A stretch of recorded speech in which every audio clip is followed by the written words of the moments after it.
काय सांगायला पॅनल क्रमांक 8चे शिवसेनेचे ठाणे जिल्हा अल्पसंख्याकचे आमचे ठाणे जिल्हा प्रमुख अयाज मौलवी यांच्या प्रयत्नाने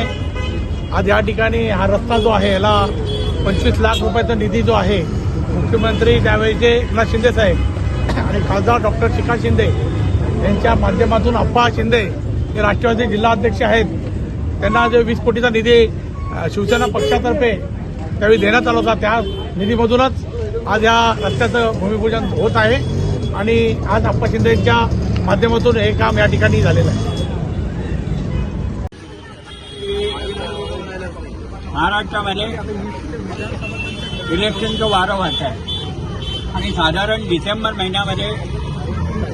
कल्याण डोंबिवली महानगरपालिकेची आचारसंहिता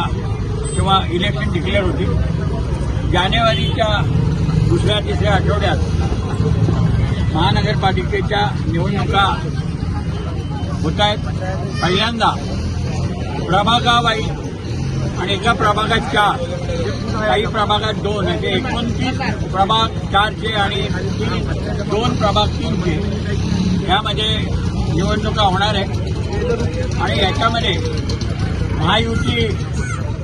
लढेल अशी मला अपेक्षा आहे. कदाचित ते समीकरण बिघडलं तर राष्ट्रवादी काँग्रेस पक्षाची कल्याण डोंबिवली जिल्ह्याची इच्छा आहे की आम्ही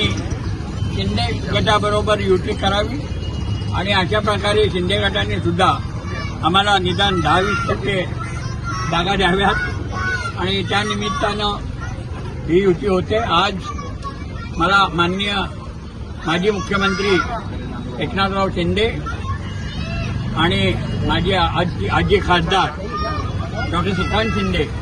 यांनी माझ्या विनंतीनुसार कल्याण महानगरपालिकेमध्ये जी काही छोटी कामं, नागरी समस्या, छोटे रस्ते, छोटे जी कामं आहेत त्या स्थानिक कामासाठी मी 20 कोटी रुपयाचा निधी मागितला आणि माननीय मुख्यमंत्री, माजी मुख्यमंत्री आणि श्रीयुत श्रीकांत शिंदे यांना 20 कोटी दिले, ज्यातला कल्याण